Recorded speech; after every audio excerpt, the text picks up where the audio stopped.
What's good, guys? We're back at it again with another video. As you see from the title, today we have a Rob Dillingham breakdown. As you guys know, it's been a little bit since I made my last breakdown, but I've been so excited to jump back into this because this year we're doing something a little bit different. Instead of doing a majority of breakdowns on film online, this year I'm actually going to be going to these tournaments, going to these games in person so I can actually see these players live because as we know, I've done a lot of breakdowns where, oh, he's projected 6'9". No, he's actually like 6'6", 6'7". Oh, that guard is supposed to be 6'1", probably more 5'10". I actually want to get more accurate analysis of some of these players. I'm going to Holiday Hoops Giving in Atlanta, see some of the top teams in high school and college play. Then I'm coming back to Florida. I'm going to go watch Montverde play IMG. Then I'm going to City of Palms. If there are any tournaments that you guys know of that I need to be at and some players that I need to see, make sure you comment down, DM me on Instagram, because I'm definitely trying to get out there to see some players live. We'll also meet some of you guys. But as I said in the beginning, this is a Rob Dillingham breakdown. Let's start to get into it. I started watching Rob, I want to say a year ago, maybe even longer than that, right around the time where ESPN had just dropped their top 60 for 2023, not their top 100.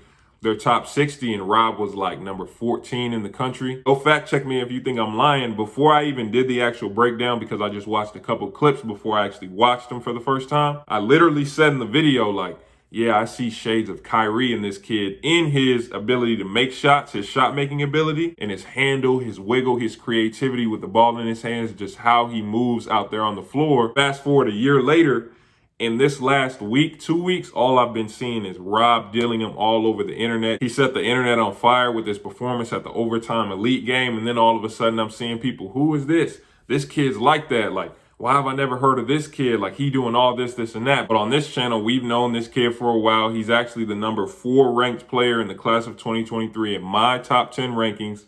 I think on ESPN, he's like number 6 or 7 now, and then on 24/7 I think he's like number 9, which I think is really low for this kid's talent and how good he actually is and can be at some point. But let's jump into his breakdown. We all know that Rob can score in a number of different ways, whether that be a contested jumper, a crazy layup with jelly on it, whichever way he wants to, because he can get a shot off whenever he wants. But the first thing I want to talk about and focus on is something that I don't think people talk about too much when it comes to his creativity and what happens off of that is his ability to play make, his ability to create open shots, not only for himself, before his teammates on the floor. As we start to run this clip right here, watch because of how reactive his handle is, and part of the reason why I compared him to Kyrie is he doesn't have a set move that he knows he's going to do. No, it's when you reach, okay, I'm going to do this instinctively. When you do this, I'm going to do that instinctively. It's reactive, which is what allows him to get by almost anybody out there on the court. Once he gets into the paint, I've said it before on the video, it's a Rashad Phillips term, gravity.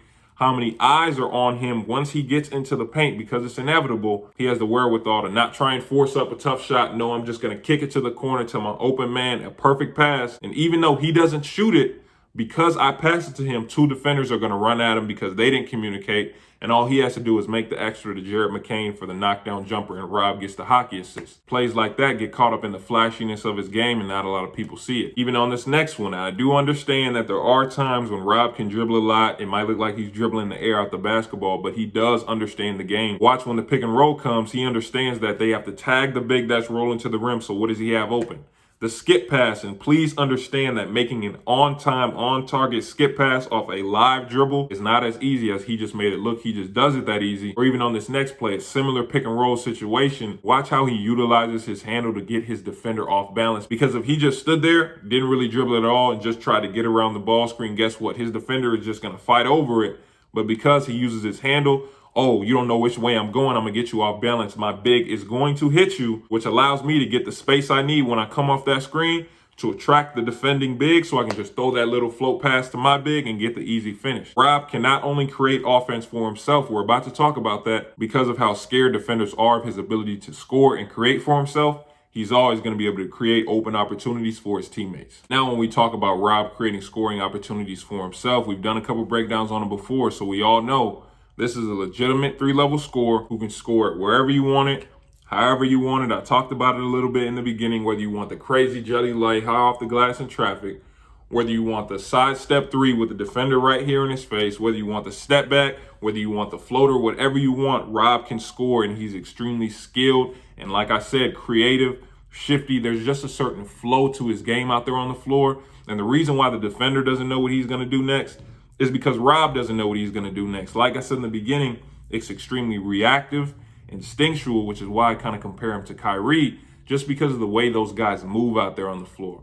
It's just a certain freedom that they play with, in that there's a freedom in their handle, and there's a freedom in that there is no shot out there on the floor that Rob Dillingham does not like, will not take, and doesn't have the ability to make. Let's start to run these. As you're going to see on all of these side steps, on all of these crazy shots, the defender is right here in his face, and it still doesn't matter because of how quick he gets his shot up, and because you have to play him for the drive, because every defender knows how shifty he is. They call him Rob with the shifts for a reason. So everyone's kind of playing back, but not realizing how quick he gets his shot up and how he can get it up at any point when he's handling it. So all it takes is a split second for him to see your hand down, and all of a sudden it's gone. Even on this one right here, this is what I mean when I say that there are times when Rob can over dribble. He has a one-on-one in transition. He can just take the pull-up three, but he does all this extra, which allows the defender to get closer to him, and it feels like he's kind of just playing with the defender at that point.